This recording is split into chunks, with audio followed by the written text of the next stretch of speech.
नमस्कार, मैं हूं राज और आप देख रहे हैं प्योर पॉलिटिक्स। मोदी सरकार के लिए एक अच्छी खबर है। जाहिर है, अगर मोदी के लिए अच्छी खबर है तो उनके विरोधियों के लिए यह सदमे के जैसे ही होगा। रूस और जापान जैसे देशों को पीछे छोड़कर भारत एशिया का तीसरा सबसे शक्तिशाली देश बन गया है।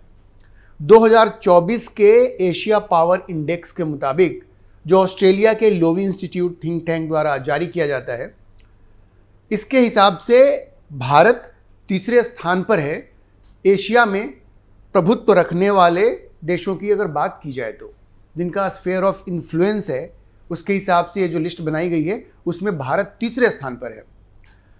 अमेरिका इस रैंकिंग में पहले स्थान पर है, जबकि चीन दूसरे स्थान पर है और भारत, जैसा मैंने आपको बताया, तीसरे स्थान पर है। अगर इससे पिछले रैंकिंग की बात करें तो भारत चौथे स्थान पर था। मतलब इस साल एक स्थान भारत ऊपर आ गया है और अब ये तीसरे स्थान पर है, अमेरिका और चीन के बाद।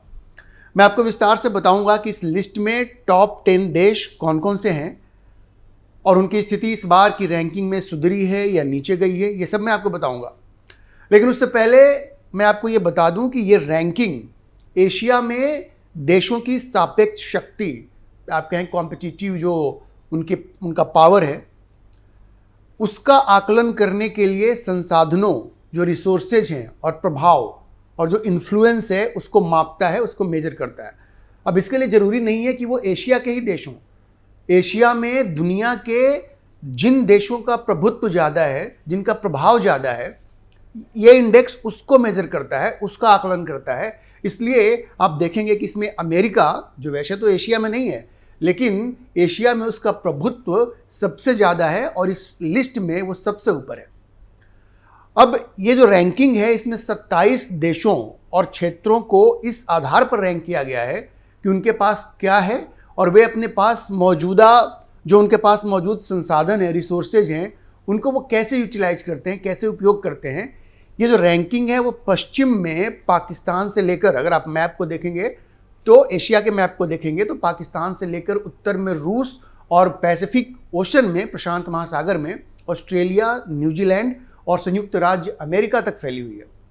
ये जो 2024 का संस्करण है, जिसमें 6 वर्षों के आंकड़े शामिल हैं, ये एशिया में देशों के बदलते स्फीयर ऑफ इन्फ्लुएंस, जैसा कि मैंने आपको बताया, उसका सबसे व्यापक, सबसे कॉम्प्रिहेंसिव इवैल्यूएशन है, मूल्यांकन है। अब इस रैंकिंग के मुताबिक अमेरिका अभी भी इस क्षेत्र में डोमिनेंट है, लेकिन उसे चीन से ज़बरदस्त कंपटीशन मिल रहा है और वो चीन से बढ़ते सैन्य दबाव का सामना भी कर रहा है। अब इस रैंकिंग में देशों का मूल्यांकन उनकी आर्थिक, रक्षा, कूटनीतिक और अन्य ताकत के आधार पर किया जाता है। मतलब इकोनॉमिक पावर क्या है, मिलिट्री पावर क्या है, डिप्लोमेटिक पावर क्या है, और जो दूसरे पैरामीटर्स हैं उनके आधार पर किया जाता है। अब इस रिपोर्ट के मुताबिक चीन का मिलिट्री पावर तो बढ़ रहा है, लेकिन उसका ओवरऑल इन्फ्लुएंस स्थिर हो गया है और उसकी एक वजह यह भी है कि उसकी इकोनॉमी धीरे धीरे स्टैग्नेट कर रही है। अब वो उस रफ्तार से नहीं बढ़ रही है जिस रफ्तार से चीन की इकोनॉमी पहले बढ़ती थी। तो ये जो रैंकिंग है, इसका जो मुख्य निष्कर्ष है वो ये है कि अगर ओवरऑल देखें कि तो चीन की ताकत ना तो बढ़ रही है और ना ही घट रही है।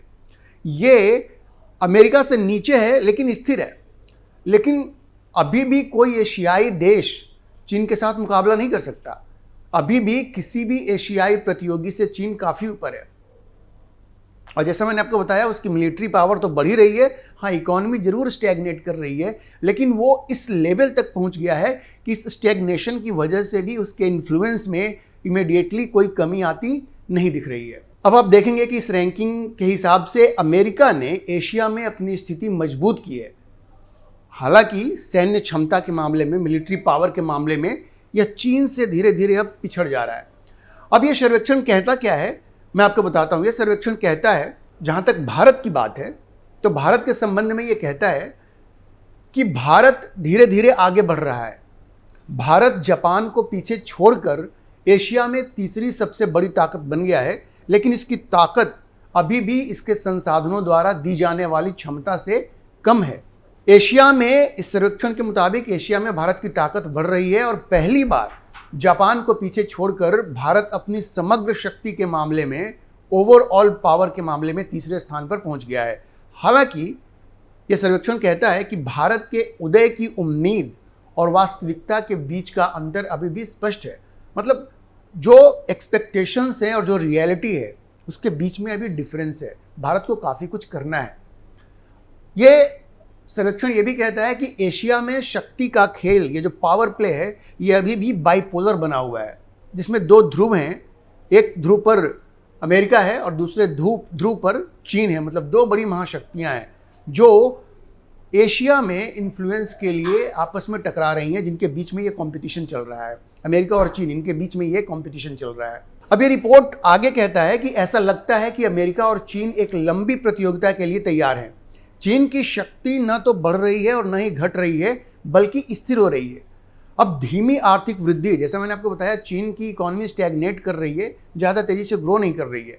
तो धीमी आर्थिक वृद्धि और दीर्घकालिक संरचनात्मक चुनौतियों से प्रेरित आर्थिक क्षमता में गिरावट का मतलब है कि चीन की आर्थिक ताकत हालांकि अभी भी प्रभावशाली है, लेकिन अब और नहीं बढ़ रही है, ऐसा ये रिपोर्ट कह रहा है। अब एशिया पावर इंडेक्स में 8 में से 6 मापदंडों पे, जो 6 पैरामीटर्स हैं, उस पर अमेरिका चीन से आगे है।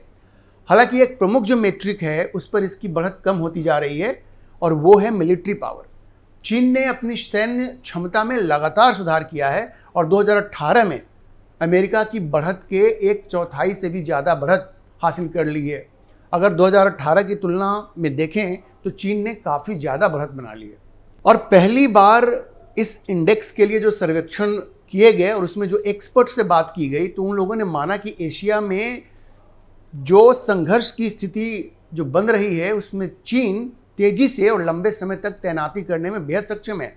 अगर किसी भी तरह का कन्फ्रंटेशन होता है तो चाइना रैपिडली अपने फोर्सेस को डिप्लॉय कर सकता है और वो काफ़ी एफिशिएंटली ये काम कर सकता है। अब देखिए, चीन की ये जो फोर्स को डिप्लॉय करने की क्षमता जो बढ़ी है, ये रिपोर्ट ऐसे समय में आई है जब बीजिंग ने ताइवान के स्वशासित द्वीप के खिलाफ अपनी आक्रामकता बढ़ा दी। मतलब ताइवान को हड़पने के लिए उसने अपनी कोशिशें बढ़ा दी। अब आगे बढ़ने से पहले मैं आपको बता दूं कि इस रैंकिंग में टॉप 10 देश कौन कौन से हैं, कौन से टॉप के 10 देश हैं जिन्होंने इस रैंकिंग में अपनी जगह बनाई है। तो पहले नंबर पर है अमेरिका, दूसरे नंबर पर है चाइना, तीसरे नंबर पर है इंडिया, भारत है, और वो एक स्थान ऊपर गया है। चौथे नंबर पर है जापान, जो एक स्थान नीचे गया है। पांचवें स्थान पे है ऑस्ट्रेलिया, जो एक स्थान ऊपर गया है, और छठे पर है रूस, जो एक स्थान नीचे गया है।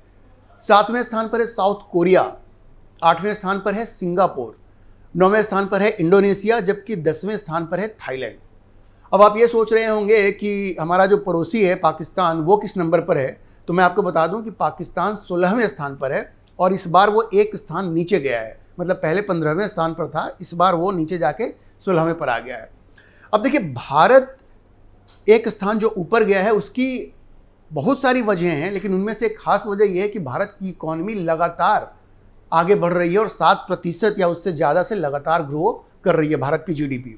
और भारत अभी फास्टेस्ट ग्रोइंग मेजर इकॉनमी है, और ये नरेंद्र मोदी सरकार की बहुत बड़ी उपलब्धि है।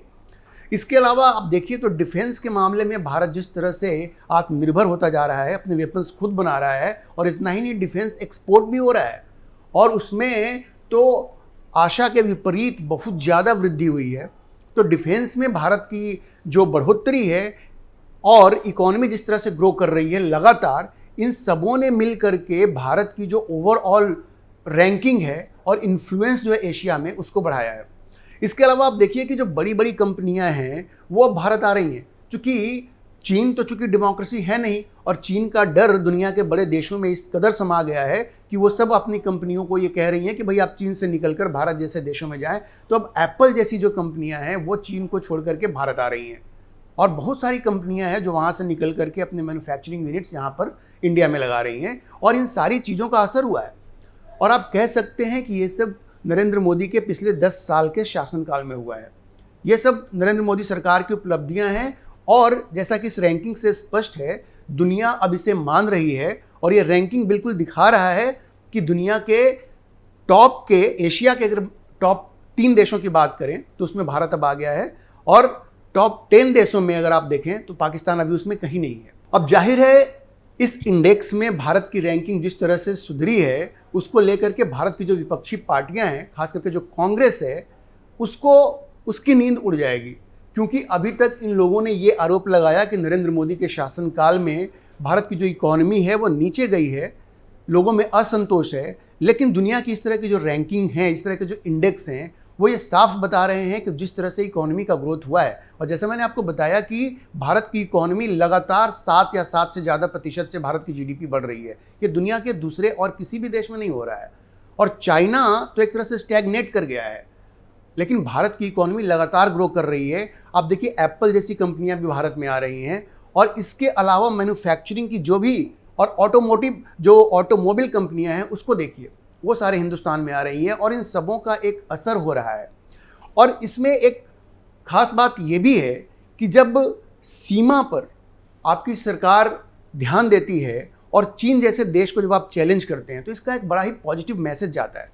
अब देखिए, इस पूरे रीजन में चीन की जो दादागिरी चल रही थी, खास करके इंडो पैसिफिक में, जिस तरह से मलेशिया हो, फिलीपींस हो, ऐसे देशों के साथ जो दादागिरी चीन दिखाता रहा है, सबकी ज़मीन हड़पने की कोशिश करता रहा है, उसने ये कोशिश भारत के साथ भी की।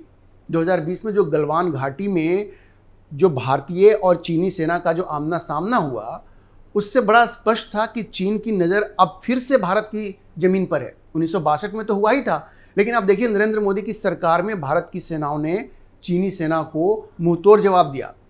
और वैसे तो जब ये झड़प हुई तो दोनों तरफ से सैनिक मारे गए, लेकिन चीन ने पहली बार ये माना कि वियतनाम युद्ध के बाद उसके सैनिक हताहत हुए हैं। वैसे चीन ने ये माना कि सिर्फ 4 उसके सैनिक मारे गए हैं, लेकिन अगर हम ऑस्ट्रेलियाई और अमेरिकी एजेंसीज को माने तो कम से कम 50 से ज़्यादा चीनी सैनिक मारे गए हैं। तो इन सब चीज़ों को देखते हुए भी, और ये एक वजह है, देखिए, जो क्वाड बना है उसमें अमेरिका ये मानता है कि क्वाड तब तक सफल नहीं हो सकता है जब तक भारत आकर के लीड ना ले। क्योंकि एशिया में चीन को चैलेंज करने के लिए अगर कोई देश सामने आ सकता है तो वो सिर्फ भारत है। भारत के अलावा दूसरा और कोई देश नहीं है जो चीन को चैलेंज कर सकता है। और ये वजह है कि अमेरिका चाहता है कि चीन के खिलाफ जो नाकेबंदी वो करना चाहता है, उसमें भारत आगे बढ़ करके उसमें हिस्सा ले। और भारत ने अब उसकी सहमति दे भी दी है। इस वक्त क्वाड की जो समिट मीटिंग हुई है अमेरिका में, उसमें एक इनफॉर्मल सिक्योरिटी अलायंस बन चुका है।